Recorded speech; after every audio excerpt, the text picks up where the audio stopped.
Oke baik, saya Maria Murni, kelas A, semester 6, jurusan Sosiologi, Fakultas Ilmu Sosial dan Ilmu Politik, Universitas Nusa Cendana Kupang. Di sini saya akan menjelaskan tentang realitas keagamaan dengan wabah corona. Seperti yang kita sudah ketahui bahwa munculnya virus corona ini pertama kali di Cina, di provinsi Hubei, tepatnya di Wuhan. Virus corona ini adalah virus yang menyerang sistem pernafasan. Penyakit virus ini sering kita sebut dengan COVID-19. Virus ini dapat menyerang siapa saja, tanpa terkecuali, baik anak-anak, ibu hamil, orang dewasa maupun orang yang sudah tua. Infeksi virus ini disebabkan oleh coronavirus, yaitu kelompok virus yang menginfeksi sistem pernapasan. Pada sebagian besar kasus virus ini hanya menyebabkan infeksi pernapasan ringan sampai yang sedang, seperti flu. Akan tetapi, dengan berjalannya waktu, virus ini juga bisa menyebabkan pernapasan berat seperti pneumonia. Virus ini sudah menyebar ke seluruh dunia. Ada 198 negara yang sudah menyerang virus ini, termasuk negara Indonesia. Berkaitan dengan agama, dengan adanya virus ini membawa pengaruh juga terhadap agama. Ada beberapa himbauan dari pemerintah supaya tetap di rumah, jaga jarak, jangan bersentuhan dengan orang lain supaya tidak terinfeksi dengan virus ini. Negara juga ikut terlibat dalam himbauan ini, seperti gereja untuk sementara menutup, tidak diizinkan orang untuk mengikuti misa di dalam gereja. Bukan berarti misanya tidak diadakan, tetapi misalnya di dalam rumah. Dari berita Israel, otoritas keagamaan berupaya mengakomodasi umat tanpa membahayakan mereka. Tembok ratapan telah dibagi lagi menjadi area doa yang lebih kecil untuk mencegah kelompok besar, dan sinagog mengadakan layanan dengan jemaat lebih kecil dan menghimbau orang yang berisiko tinggi untuk tetap di rumah. Gereja-gereja tepi barat ditutup.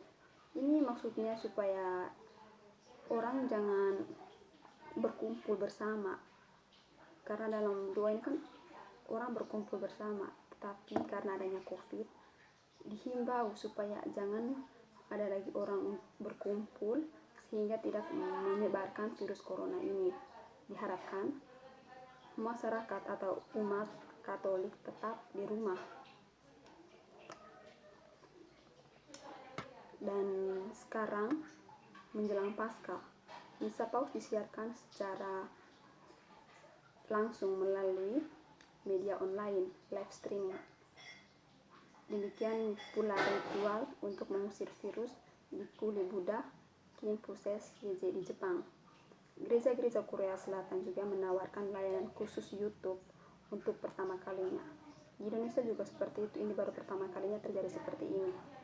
Melaksanakan misa melalui media, hanya menonton paus atau uskup yang sedang melakukan perayaannya di gereja tanpa ada umat. Di tengah kecemasan adanya virus corona ini, mungkin tak terelakkan bahwa sebagian orang menafsirkan pandemi ini sebagai teguran Tuhan.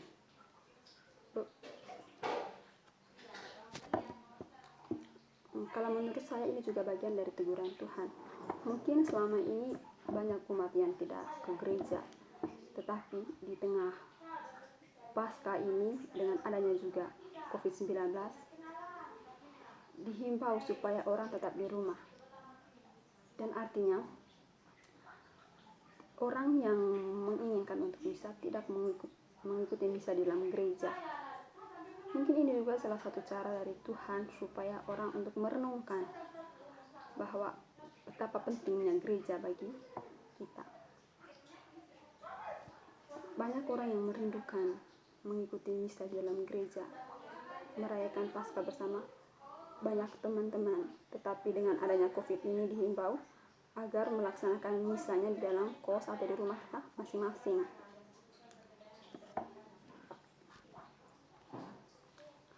Ada beberapa warga di Mesir menulis di media sosial bahwa mereka mengatakan bahwa Tuhan memusnahkan negara-negara non-muslim dengan memberi mereka virus. Namun mereka tidak menyadari bahwa di Mesir juga banyak yang terkena virus corona. Hampir 200 kasus dan mungkin lebih banyak lagi yang tidak terhitung. Yang sudah terhitung hampir 200 orang yang sudah terinfeksi virus corona ini. Kalau menurut saya, Tuhan tidak menegur siapa dari agama mana, tetapi Tuhan untuk semua umat, semua manusia yang ada di bumi ini, menegur bahwa betapa pentingnya Tuhan, betapa pentingnya gereja, betapa pentingnya masjid, dan itu juga untuk agama-agama lain. Tuhan tidak menegur dari agama mana, tapi untuk semuanya.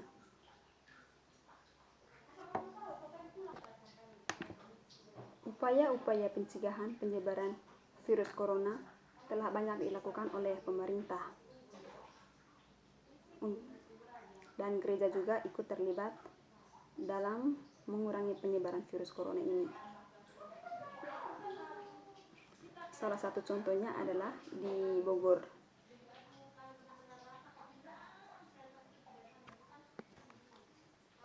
Melalui Vikaris Jenderal RD Paulus Haruna, gereja telah mengeluarkan surat edaran atau surat himbauan dalam upaya pencegahan penularan virus corona.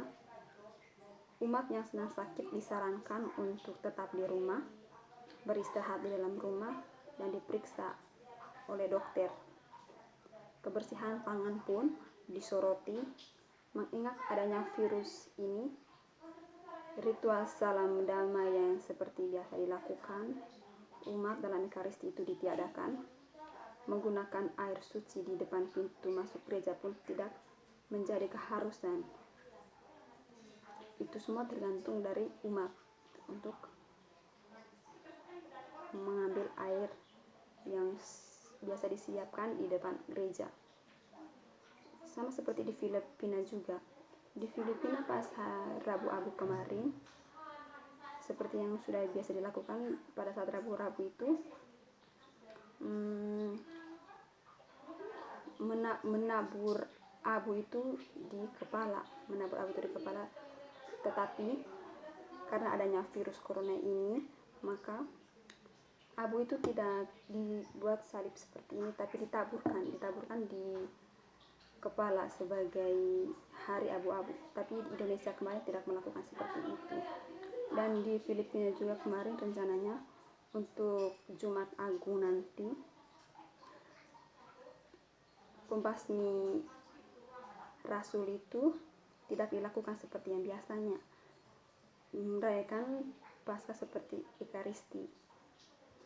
Dengan terus di hari Jumat Agung tidak cium patung itu ditiadakan. Kita hanya menghormati seperti biasa, menghormati saja. Tetapi yang biasa yang dilakukan itu cium patung. Tetapi karena adanya virus itu ditiadakan. Tetapi karena penyebaran virus corona ini semakin meningkat, maka dihimbau supaya misanya itu di rumah saja, tidak ke gereja bersama-sama seperti yang telah dilakukan.